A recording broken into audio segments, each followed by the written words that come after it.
17th of Tammuz, and I must say the Jews really came into their own in this period in the naming of events. You know, we've done pretty well with Pesach and Rosh Hashanah and things like that. We have, you know, clever names, but this time really we exceeded ourselves. We have the 17th of Tammuz, we call it just by the date. Then we have the 3 weeks. How boring is that? And then we have the 9 days. And then we have the 9th of Av. You know, nobody bothered to think of anything cleverer to say about this period. But anyway, it resonates quite nicely because it's all to do with the history of the land of Israel, and particularly Jerusalem. But this time, you recall, we left last week with me saying that we have a very precise conceptual frame of the holiness of the land, the Holy of Holies, the Holy Temple, the Holy City, the Holy Land, and then the rest of the world, but that we didn't know, or we don't know, any of the boundaries where each of these places are. And last week also, I tried to, I suppose, dismantle to some degree our readiness to think we know what Israel means. First of all, then it can mean a person or a tribe and a place, but not necessarily a state. And during the course of this session, we're going to get closer. Well, in fact, we're going to hit on the state. But just to take us back through the history a little bit, I'm going to share my screen now, if I can do it successfully. Here we have a map of the kingdoms of David and Solomon. So this is going back 3,000 years. The information is extremely vague because we don't know whether these details are exact, but this is certainly what the Bible tells us. Remember, there is no archaeological evidence worth paying attention to as to the even existence of the kingdoms of David and Solomon. That's not to say I don't believe in them. It's just simply to say anybody who thinks they can prove them is probably being inaccurate. But if you just have a look at this, you can see that this suggests that the kingdom of Solomon goes down to Etzion Gaver, which is basically Eilat. Well, yes, they did access the sea that way. You can see the modern state of Israel outlined by that inner blue line.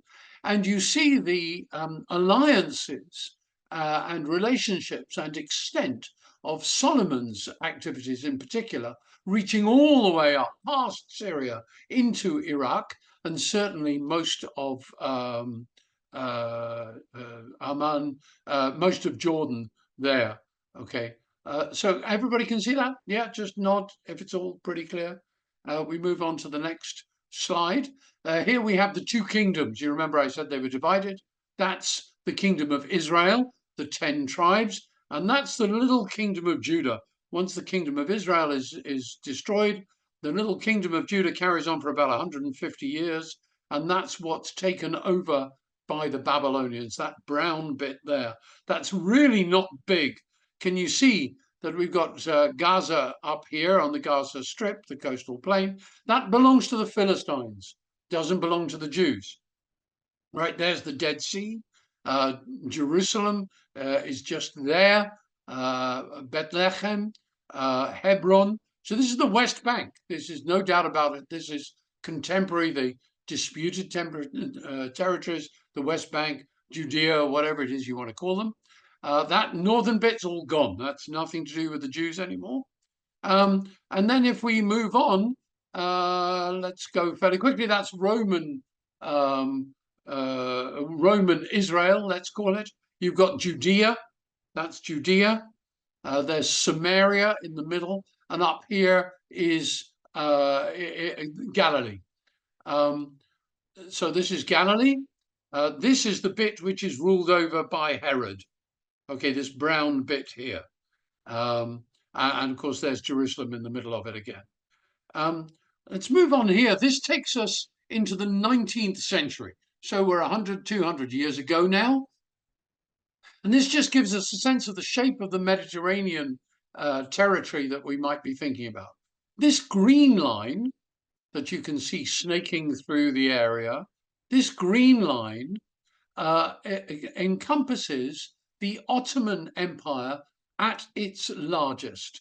So the Ottoman Empire was a big Middle Eastern empire. You can see most of North Africa, all of this area of the Red Sea coast up here, Syria, Iraq, and so on, down part of the Gulf states down there, and of course Turkey, contemporary Turkey, and it did go all the way into Greece and the Balkans and so on. This was the Ottoman Empire, which allied with the Germans in the First World War.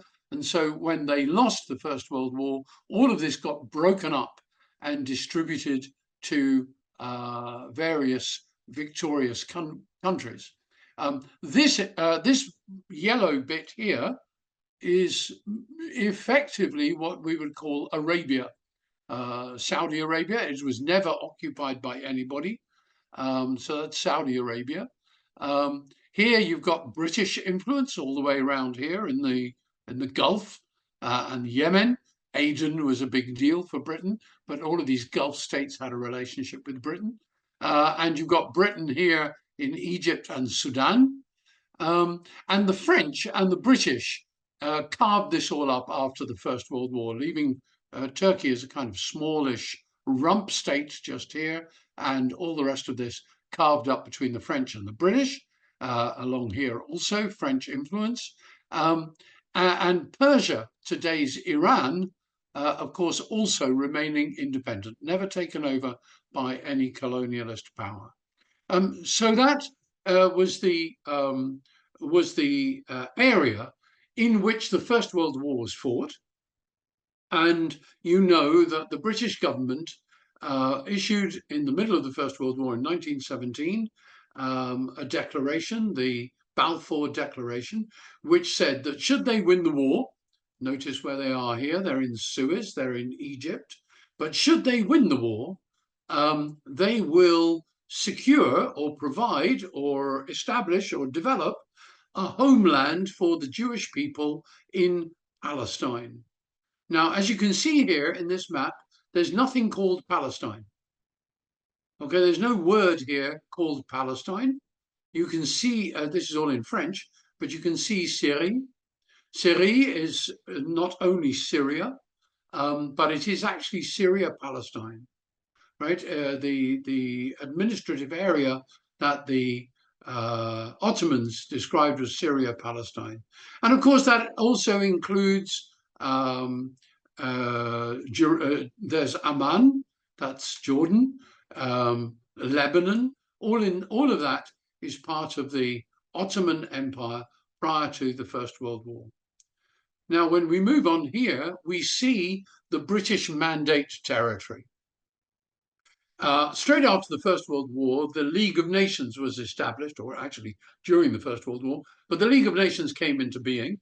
You may know that America, disappointingly, and not least disappointingly for your president, Woodrow Wilson, America chose to stay out of the League of Nations. And this fatally held it below the waterline before anything else happened, really. But the League of Nations was in some way a precursor to the United Nations. And the League of Nations established a number of mandates round the world in different places. But the most famous of them probably was the British Mandate in Palestine. This whole territory, the light blue territory, is Palestine, as described by the League of Nations. And all of this was put under British care. Up here, you can see that Syria is a French mandate. The French are given responsible. And what the mandate means is that these colonial powers, Britain and France, and there were one or two others, but here, Britain and France have been given the responsibility by the United Nations, that is, they have been mandated to look after these areas until the local populace are in a state to run their own affairs. Now, you've got to remember, we're talking about the 20s or so, people were still tremendously condescending to much of the world's population. They were understood to be primitive and incapable of organizing their own affairs, and therefore the colonial powers had to do it for them.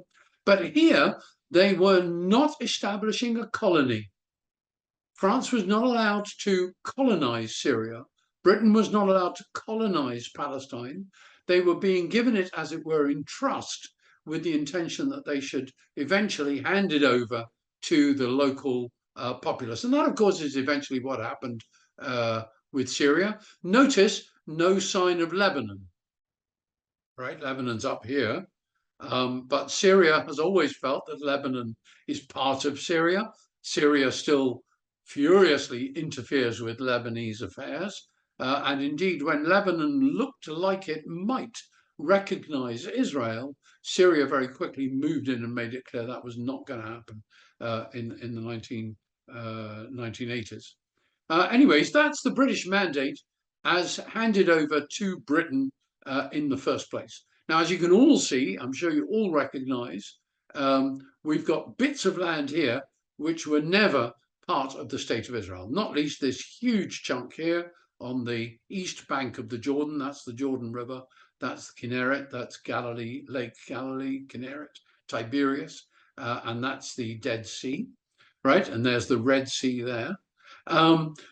Notice that Gaza is, of course, part of Palestine, part of this mandate, but there's also a little bit of the Golan Heights, part of the Palestine mandate as well. And all of this, which is, of course, contemporary Jordan. What happened? How did it happen? Well, in 1921, Britain immediately said, look, I think you Jordanians can manage all of this. You can take it. You have it straight away. And so they handed over to the Hashemite kings the kingdom of Jordan. Now, this is important because the Hashemites are not local Palestinians, right? They're a separate tribe. So this means to say that Britain, acting in very colonial style, handed over to a minority group the right to rule over this population, which was in large part belonging to the kind of indigenous locals, the Palestinians, as we've learnt to call them since. We didn't call them that then, but they were the local tribes, and the Hashemites were not really local. They certainly weren't in the majority. But the British had a relationship with the Hashemites, not least a significant number of their sons and associates had trained with the British Army, and the British Army indeed had trained the Jordanian army as it became once Jordan became an independent country. And that, of course, as far as Britain was concerned, was a very clever move because it gave it a close ally right slam bang in the middle of the Middle East. Right? Saudi Arabia, remember, had been independent all the time. Iraq was under the Syrian mandate. Syria was under the French mandate. Syria was under the French mandate. Britain hands this over straight away, no discussion, and therefore immediately becomes a controller, as it were, of a significant lump of the middle. Meanwhile, of course, 2 years later, just quickly to mention, 2 years later, it hands this little bit over to Syria. This is effectively the Golan Heights. Okay, so that little dark purple bit there, it hands over to Syria. Leaving it with this bit here, which I guess we all recognize that outline. That then becomes known as Palestine. I mean, previously this was Palestine too, but within 2 years it becomes Jordan, Transjordan because it's on the other side of the River Jordan. Nobody talks about that anymore as Palestine. You may know that there are some contemporary Zionists who wish to argue that there is no need to do anything for the Palestinians on the west side of the Jordan, that is all these people here, because Palestinians already have their own country. Weren't they given 3/4 of it by the British in 1921 when it became Jordan? So that's the position, that's the basis for that stance We don't need to give these people a country. They were already given a country, and it's called Jordan. Okay. Then we come to the partition plan. If you look on the left of the screen, in 1947, we're jumping a story, a long, painful story of struggle and conflict. In 1947, the United Nations proposes a partition plan. Its proposal is that the blue bits will be under Jewish control, and the grey bits, or whatever that colour is, grey, beige, whatever colour, those bits will be under Arab control. Now notice the two words that are available to us in 1947 are Jewish and Arab. This is what is conceived to be the two different, as it were, warring parties. We've got Arabs and Jews. Arabs and Jews. Nobody much is thinking about what we might call Arab Jews, from places like Iraq or Egypt or places like that, Moroccans. We're talking about Arabs and Jews. The Jews, in the large part, either being very small numbers of indigenous Jews who've been there for centuries, a much larger number, but still a small number, of Jews who have immigrated in the last, let's say, 100 years or less than 100 years, mostly from Eastern Europe, from Poland, Russia, and so on. This is the partition plan. Notice then some very uncomfortable pinch points. You'd have to hope that people are going to cooperate so that they can manage these crossings, so that the Arab state can continue to interact between, say, Jenin and Nazareth, or the Jewish state can continue to interact between, say, Haifa and Tiberias, or whatever. And similarly, the Gaza area can cut across to Hebron or something. And notice that this Gaza element comes all the way down the border of the Sinai desert with Egypt. That's the proposed partition plan. The little pink bit there in the middle is intended to be an international enclave run by the United Nations. That is, it will belong to neither the Jews nor the Arabs. It'll be an international enclave. Notice no sea access, no land access. You'd have to hope that both the Arabs and the Jews will let people travel to it, or rather like Berlin became at the height of the blockade, you'd have to fly into it only. Notice it's not just Jerusalem, it's also Bethlehem, right? Well, you can hear Christian voices at work there furiously. This is territory we're not going to let the Jews or the Arabs have. It belongs to the world, by which, of course, we mean the Christians. So that's 1947. That's the partition plan. And the British, who are in charge of trying to manage all of this, not very successfully, finally say in May, right, we're out, we're going. And they ship out on what becomes Yom Ha'atzmaut, Israel Independence Day. And the minute they go, the Jews, led by the Jewish Agency and David Ben-Gurion, the Jews in Tel Aviv there immediately get together and announce the creation of the State of Israel. The Arabs say, who wants these Jews around? We don't want them. We are going to push them out. And immediately there are invading armies moving in support of these Arabs who are in these territories, right? So people come in from Jordan. They come in more or less supported from Saudi Arabia. They come in from Egypt here, all the way up the Jordan Valley, basically. They come in from Syria through the Golan Heights there, and they come in from Lebanon. And of course, there's reinforcements coming in from all around. In they push hard, and I think lots of people anticipate that the new little recently declared State of Israel will not survive. But instead, what happens, and notice here, by the way, folks, I want you to compare these two maps. notice that almost immediately the Jews push straight into Jerusalem. Okay, notice that. That was never part of the plan. They push straight into Jerusalem, right? And that was not allocated land to them. And they also push right across here and up there to hold those territories. Okay, and they also push up here into the coast, which had previously been allocated to the Arab state, and they push down here on the Egyptian border. Right, that's where they're pushing down into that territory, but the Arabs occupy all of that territory, which was supposed to be Jewish land.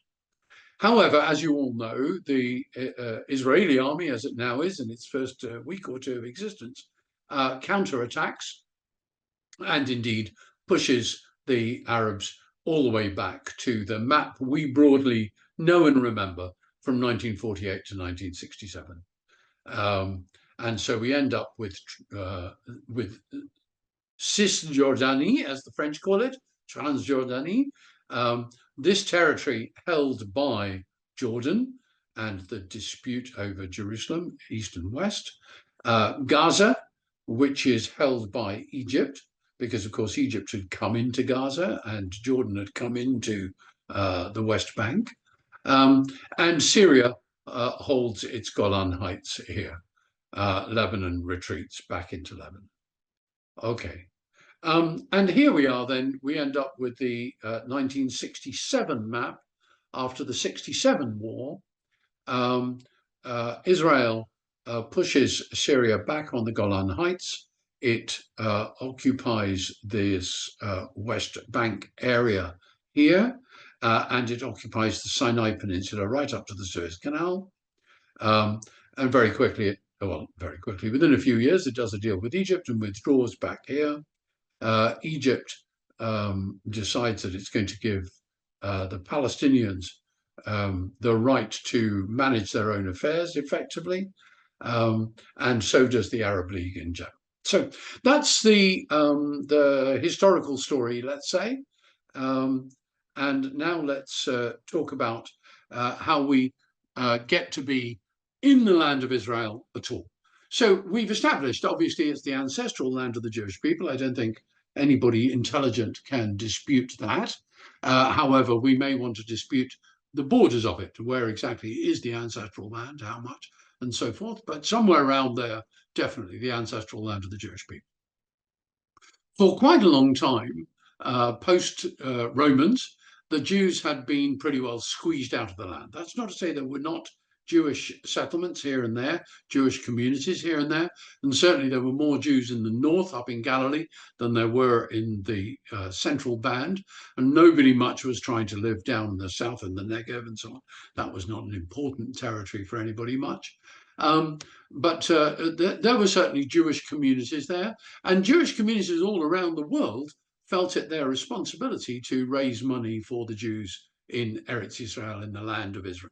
And Eretz Israel is what this territory was called. Eretz Israel, the land of Israel. Okay. Universally in, let's say, Western scholarship, the territory was called Palestine. As I say, that's what the Romans had called it, so it continued to be called that. And it was called Palestine. In the 600s, the Muslims advanced up from Arabia up into the land of Israel, not least, and also right across North Africa. You saw the extent of the Ottoman Empire. That's largely a product of the Arabian expansion in the 7th century, in the 600s. And in 650 or so, the Muslim ruler takes over Jerusalem. Not long after, builds the Al-Aqsa Mosque, which is the little silver-domed mosque on the Temple Mount, and then the Dome of the Rock, the great, beautiful golden dome on the Temple Mount there. And this is all part of a program by Muslims, which I don't think we should necessarily read antipathetically initially. which was that Muslims recognize the holy character of the Jews and the Christians. They obviously don't recognize them to be equal to Muslims. The Muslim legislation clearly recognized that Muslims were top dogs and were most right. But nevertheless, Jews and Christians were the al-Kitab, the peoples of the book, and they also had some rights, second-class rights, which could be therefore protected peoples on the one hand, or second-class citizens, good or bad, depending on the ruler. However, Muslims venerated the things that Jews and Christians venerated. If Jews thought somebody was important, then they were important to Muslims. If Christians thought somewhere was important, then it was important to Muslims. And so very quickly, Muslims embarked on a program of establishing mosques or shrines on these sites. And that's why there's a mosque, for example, at the Cave of Machpelah, where the patriarchs and matriarchs are buried. And also, of course, Abraham is buried there. That's a very important character to Muslims too. But certainly it's not surprising that there's a mosque there. It's not surprising that there are mosques to be found in lots of significant sites for both Jews and Christians. And therefore not surprising, for example, that they would build a mosque on the Temple Mount. And Muhammad took Jerusalem tremendously seriously. Not that he visited it physically. There is a Muslim legend of his visiting somehow spiritually or miraculously. But so far as we know, never visited physically, but nevertheless took Jerusalem very seriously. And before he conquered Mecca, he certainly davened facing towards Jerusalem. That was the holy city until Mecca became the holy city. So this is a land which Muslims now have invaded and taken over from a predominantly post-Roman Christian community, with some Jewish communities dotted about. The Romans and their successors, the Christians, are largely pushed out by the Muslims. And for another 300-400 years, that's how it stays until the Christians decide to push back with the Crusades. Jews largely don't know which way to jump, as between the Muslims and the Christians. I think mostly they feel they've had a better deal with the Muslims than the Christians. But the Crusades are not a happy time for the Jews, not in the land of Israel. That's not the predominant place of their suffering. It's in Europe as the Crusaders travel through on their way to the Crusades. That's why the Crusades are famously a grim time for the Jews, because of what happened in Europe, not so much what happened in Eretz Israel. However, the Muslims and the Christians slug it out for a few centuries. Until eventually Byzantium, the Christian stronghold in Constantinople, in Istanbul, falls to the Muslims, also to the Ottomans.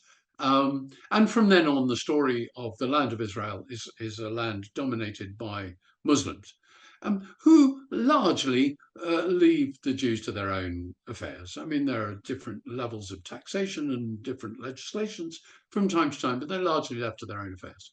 Jews have scattered throughout the Muslim world. Last week, there were several questions about the Jews of Morocco, for example. Jews, no doubt, traveled into the Arab Muslim empire, and almost certainly got to Morocco as a result of that, and headed up into Spain, as we know, across the Straits of Gibraltar into Spain, and the golden age of Spain was established there. I've just seen messages that Jews lived east of the Jordan in ancient times. That's absolutely true.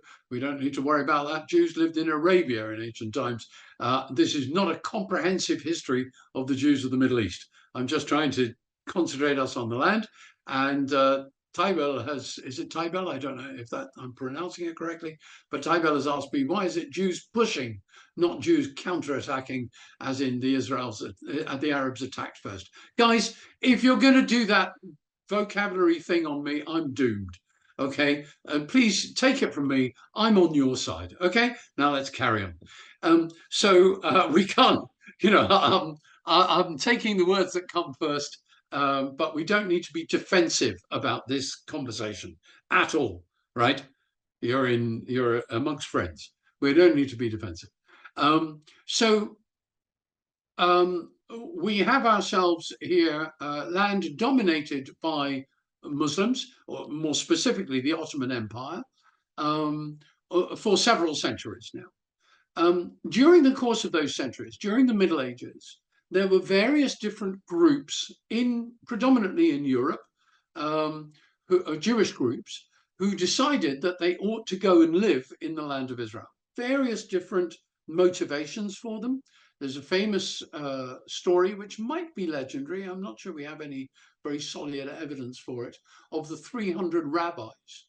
300 rabbis apparently got up and left Spain to go to the land of Israel. But we know nothing more about them. We don't know if they arrived. We don't know what happened. We don't know what they did, if they got there. But there's a story. We have various claimants to messiahship at different times who claim to be the Messiah, and various different ones of their followers go to the land of Israel ready for them, or get ready to go to the land of Israel ready for them, or they stir the pot of the Jews already living in the land of Israel, anticipating the Messianic age. Each of these things ends, as you know, because we're still here being Jews, ends in disappointment.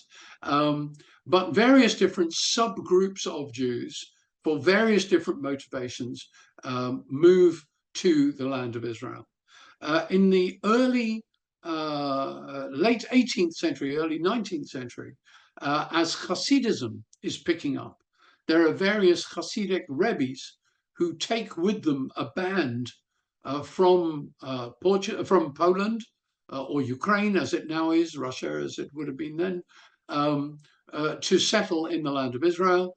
And there are various different settlements of Jews, therefore, arriving in the land of Israel one way or the other. Perhaps most famous and notable of these is those who came from Spain, either before the expulsion or at the expulsion. We have the famous story of Yehuda, not Yehuda Nasi, it'll come back to me, Spanish rabbi, who wrote the poem, My Heart, I am in the west, but my heart is in the east. He was in Spain. He wanted to be in the land of Israel, and indeed immigrated to the land of Israel, according to legend, died there.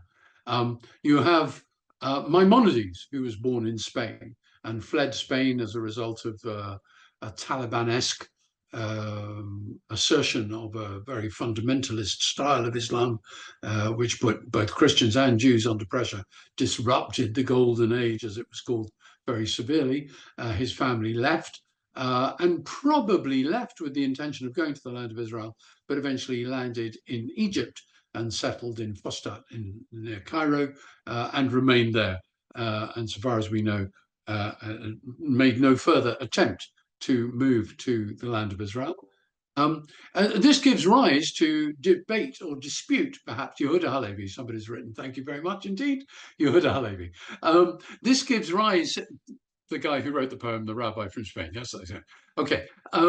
The fact that Maimonides did not move to the land of Israel gives rise to much discussion about the famous 613 mitzvot. You will know that the Talmud says there are 613 mitzvot in the Torah, 613 commandments. Lots of people have tried to count them, and they've all come up with a list of 613. The only disappointing fact is that all the lists disagree as to which are the 613. So if you amalgamate all the lists, you end up with more than 613 mitzvot.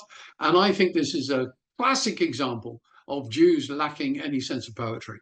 I think the 613 mitzvot of the Talmud are a poetic articulation of the number of mitzvot, not a precise mathematical list. Once you've got the 613, then everybody tries to work out what they meant. But one of the discussions, therefore, is what is a mitzvah of the Torah and what is not. And one of the discussions then is it a Torah mitzvah to live in the land of Israel? That is that something you should do or something you can choose to do?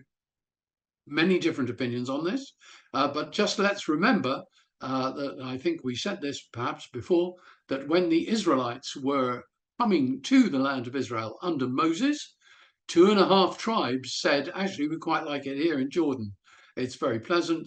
It's California, for goodness sake. There's good housing. Who needs it? We don't need to go into the land of Israel. And Moses they've been traveling for 40 years. And Moses is incandescent about this. And he tells them, how can you do this? We've been traveling for 40 years. We're trying to get the promised land. You're going to let your brothers go in and conquer the land and face the fight and stuff. And you're going to sit here and comfort? I mean, what's this all about? And so the 2.5 tribes said, absolutely, sorry, Moses, you're right. I'll tell you what we'll do. We'll build houses here. We'll establish farms for our cattle and our sheep and whatnot. We'll leave our wives and families here. We'll come into the land of Israel and fight for it with our brethren. And then when we've settled it, we'll come back over here because this is quite nice. And Moses says, fair enough, that sounds like a plan, right? He doesn't say, what do you mean? You've got to live in the land of Israel. That is what Israelites are supposed to do. He doesn't do that, right? So you've got to put that in your narrative of how essential it is or not for the Israelites, for Jews to live in the land of Israel. Anyway, one way or another, lots of different groups and subgroups and settlements and so on decided to move to the land of Israel. And one of the things that happened was that the Turkish Sultan of the time, 1492, it formally invited the Jews to come and live in the Ottoman Empire. Right? He could see the Christians were stupidly expelling Jews. He thought, I could have these guys. And so he formally invited them. And in fact, in 1992, there were Turkish postage stamps celebrating the 500th year of Jewish settlement in Turkey and so on and so forth. And a lot of Jews from Spain did indeed travel across the Mediterranean. Of course, as you can tell, it takes some time, a generation or two, but eventually they arrive in Turkey. And when they arrive in Turkey, they realize, I think, wait a minute, we're just across the border from the Holy Land, from Eretz Israel. We could live in Eretz Israel. And so they travel south, right, through Lebanon, which doesn't exist formally as a separate country. It's all part of the Ottoman Empire, through Lebanon into northern Israel. And they find the city of Sfat. And they settle the city of Sfat, right adjacent, more or less, to Tiberias, where so many of the Talmudic rabbis are buried, and the Sea of Galilee and all of its resonances there. And they establish themselves in Sfat, and not least, some great Kabbalistic masters established Sfat as a mighty center of Kabbalah. But not only that, also living in Sfat is the remarkable, not only Kabbalist, but halachist Yosef Karo, who writes the Shulchan Aruch, which is the major key text of halakha. And that all takes place in Sfat.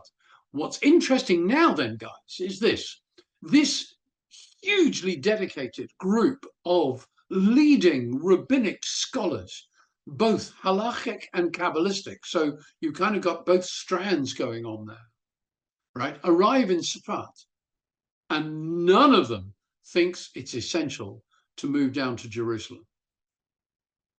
Now, I think that's a bit interesting, isn't it? They could have done, but they don't. They go, well, here we are in Sfat, this is fine, this will do. They appear to have no urge to live right close in Jerusalem. So in the same way as I offer the story of the 2.5 tribes that stay outside the land, I want to offer you the story of the Sfat rabbis, leading, world-class rabbis in Sfat who decide that they'll stay there rather than go to Jerusalem.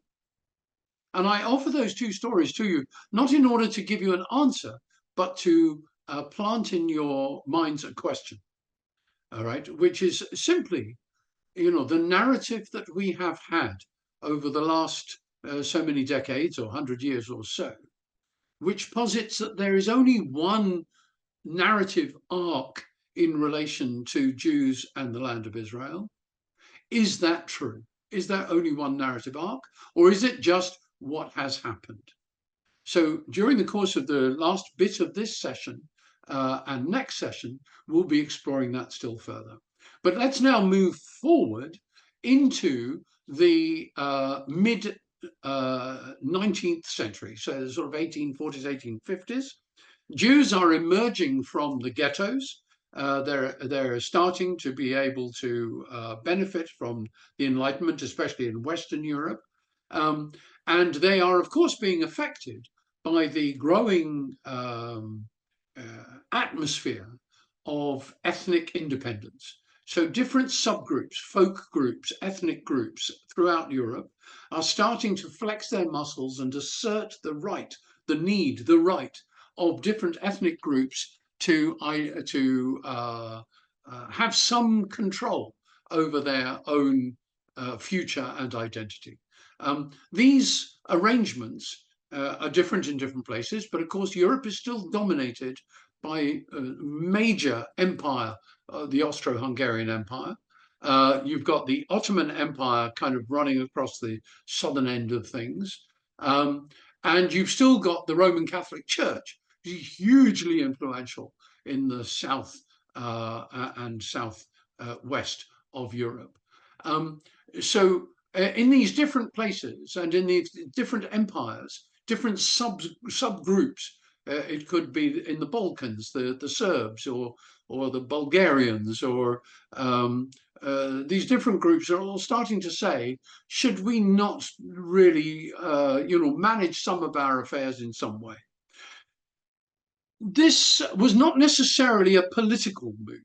This was not necessarily a desire for countries or independence or states, but it was a desire to record our folk music, to be allowed to speak our language. In Britain, for example, Welsh in Wales was severely repressed. And it was in the 1800s, late 1800s, that the Welsh started to go, wait, this is our language. We have a literature. We have a right to speak it and engage with it, celebrate it, right? And similar things were happening throughout Europe. And that was happening amongst the Jews too. These movements are called by various different things, but you could roughly call them avowed, the lovers of Zion, or something like that. These were people, they used the word Zion as synonyms, really, for the land of Israel. That's Israel. Zion, of course, is one of the hills or mountains of Jerusalem, but the term is used in a general way to apply to the whole land. And these avowed were people who wanted to resurrect in the modern world a Judaic articulation. So 9 times out of 10, that was not religious. It was folkloric. And many of these avowed, of course, were steeped in and themselves spoke Yiddish, but many of them thought that Yiddish belonged to the old Jewish world, and they wanted a new Jewish world.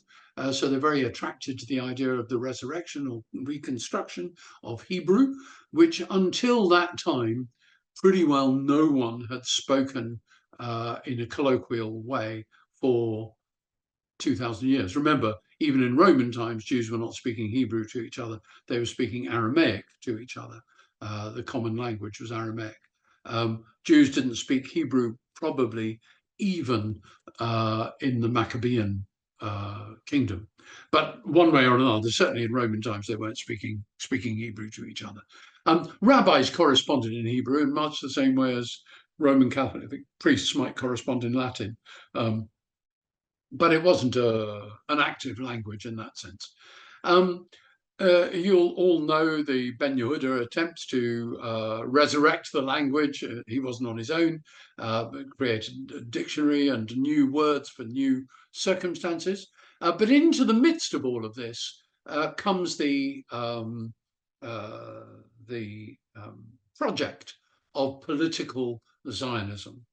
Political Zionism is born effectively with Herzl and his experience as a journalist covering the Dreyfus affair in France in 1897. The Dreyfus affair was in the early 1890s, but he proposed that if in France, of all places, the land of equality, fraternity, the liberal, Western, enlightened country, if in France, of all places, Jews cannot get out from under anti-Semitism, which is the lesson to be learnt from the Dreyfus affair as far as he was concerned, the only thing Jews can do is get out from all of this and create their own place. This was his answer to the Jewish problem.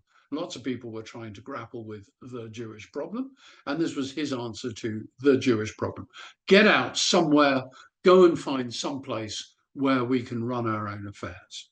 Now, this, of course, is said in the context of the late 19th century, where colonialism is still a perfectly legitimate, valid way of living life.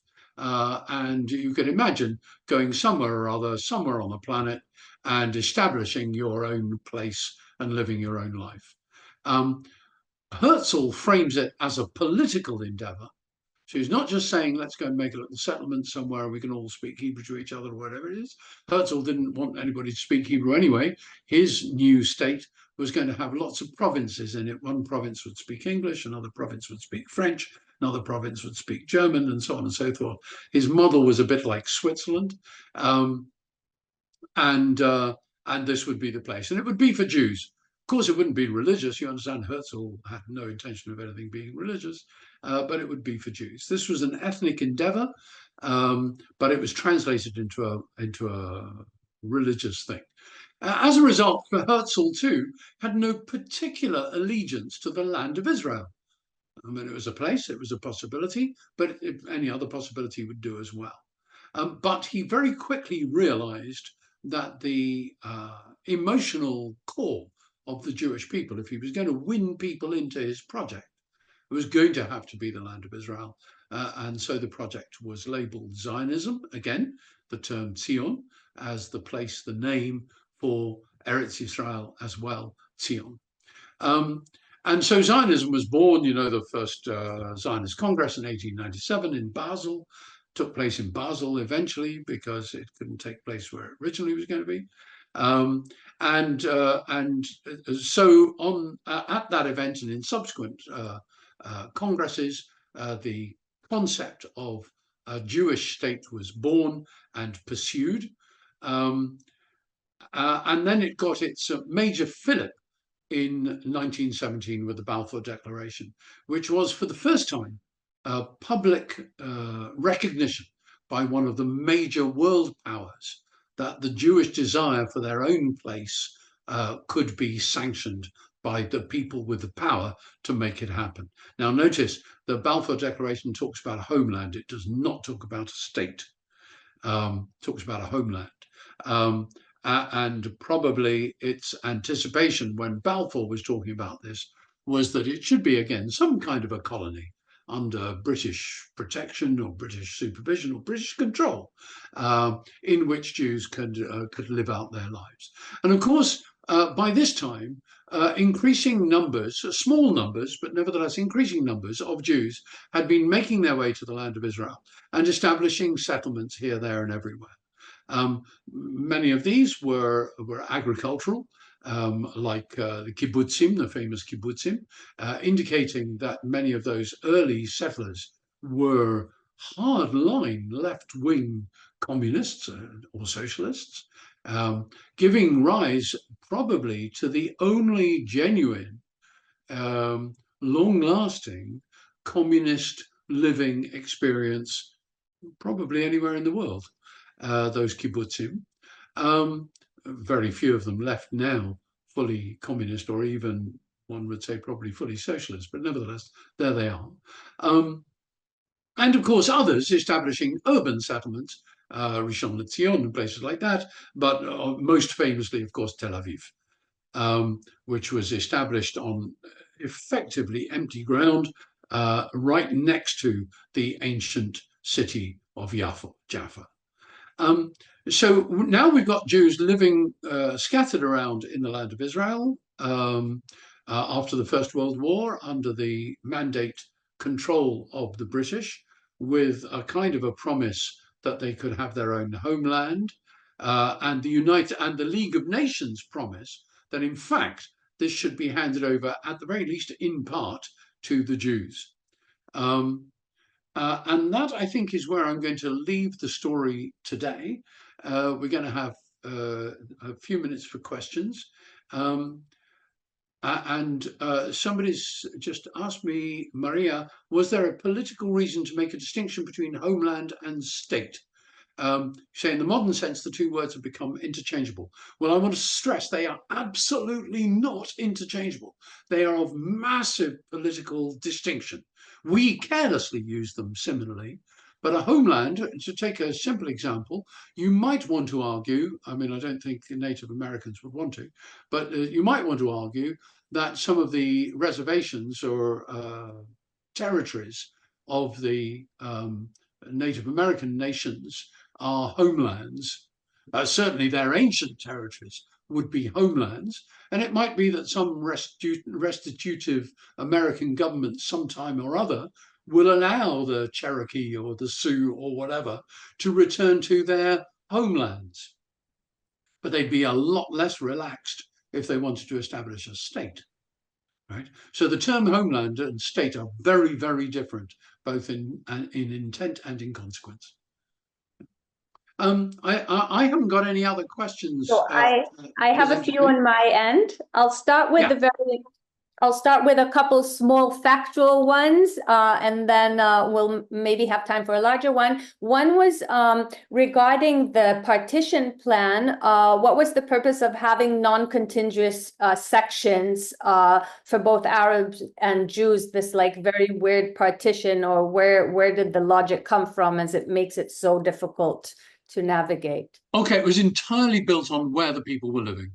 So the partition plan was a completely pragmatic plan.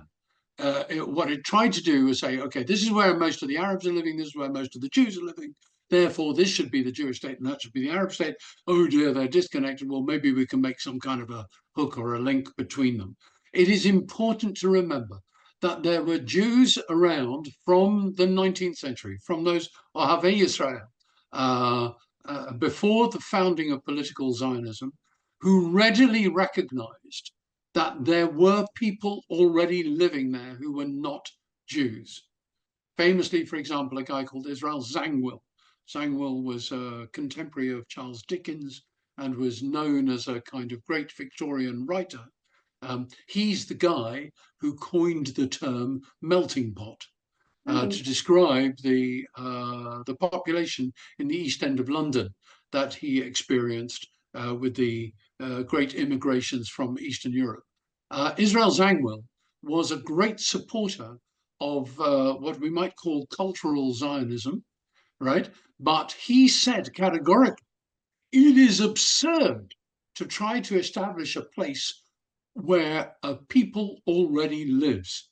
We must either move those people out or choose a different place. Right? So there was a recognition from the early stage that this was going to be uncomfortable. Right?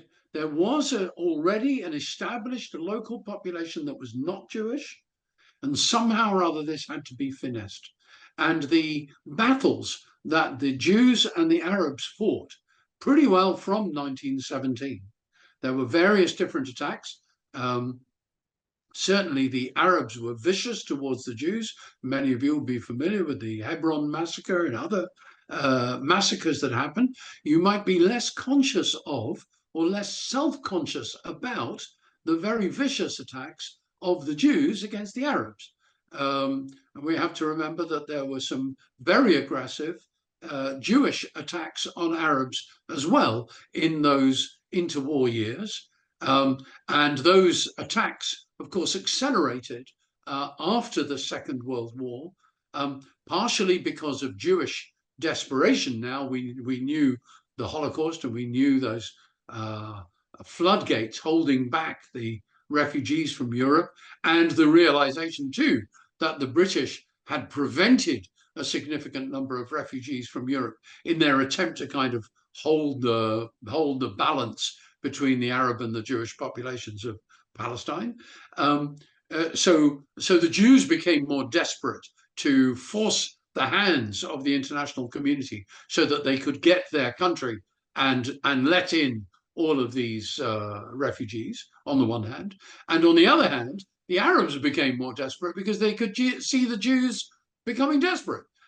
So they too fought more furiously and more viciously against the Jews. So that between, say, 45 and 48, there was a kind of proxy. It wasn't quite a civil war because it wasn't people fighting amongst themselves. There were two different groups fighting within Palestine, Mandate Palestine. The British sometimes trying to hold the fort, sometimes stepping back, sometimes favoring this side, sometimes favoring that side, and then finally going, we can't do it, we're out. And all of this while the United Nations was trying to establish a partition plan that could create two nominally viable independent countries, a Jewish one and an Arab one. Notice here, we're still not using the word Palestinians. And definitely nobody is talking about a Muslim one. Right? Muslim doesn't even enter into it at this point. So we'll go a little bit over time in favor of one or two more questions, if we'll see what we manage to get in. So I did want to relate to the fact that this, based on what's going on in the chat, this topic about the history of the land of Israel raises the blood pressure. It was almost every term and every choice of word. So I do want to kind of ask you and you talked about the arc of the narrative and what narrative we're listening to. So maybe if you can address, how do we listen to other narratives, or the way history is often used to support different narratives, and then how do we listen when it's different from what we grew up on, or what we were told, or how we view things? Well, we each of us find this very difficult, but the first piece of advice I can give you is step out of your shoes. Right? If you can step into somebody else's shoes, that's even cleverer. But at the very least, step out of your shoes. Right? We are, all of us, and let's be honest about it, we all have our biases. Of course we do. We wouldn't be human if we didn't. We have our allegiances, we have our associations, we have our instincts, we have our affections, we have all of those things, and therefore we all have our biases. However objective we think we can be, we can't. Right? We are subjective individuals. That's the glory of people coming together. It's our diversity, not our uniformity, that makes us interesting one to another. So we've got to know that we have our own specific position. Now, if you're any good at analyzing what that is, what makes me who I am? Why do I stand where I do? Let's concentrate on this topic. But why do I stand where I do on the situation?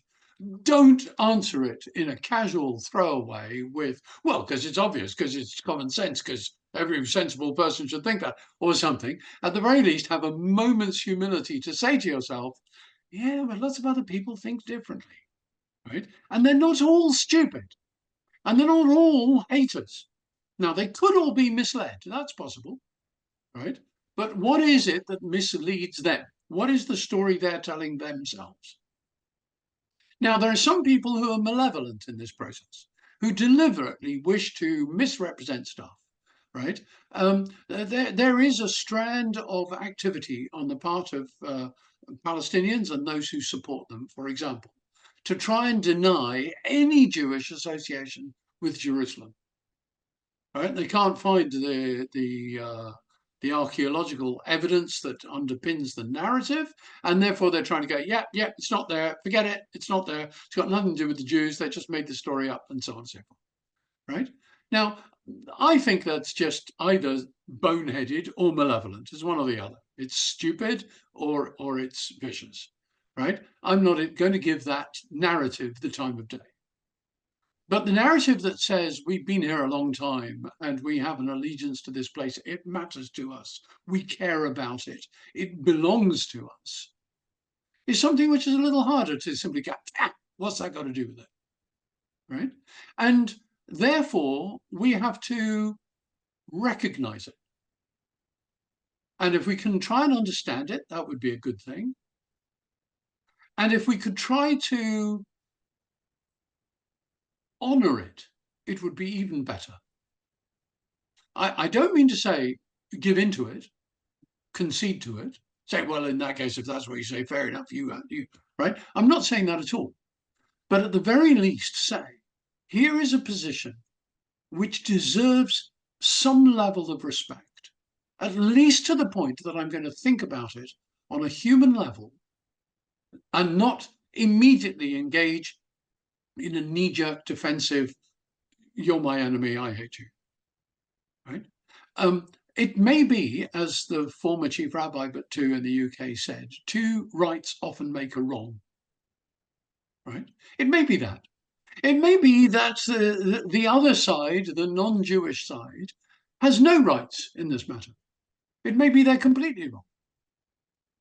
But at the very least, we owe them the human decency of going, but why do you think what you think? Why do you feel how you feel? And in going through that, we learn something. And we learn more because our own narrative is definitely partial. Okay. All of you, most of you are Americans. You know your American narrative of history is partial.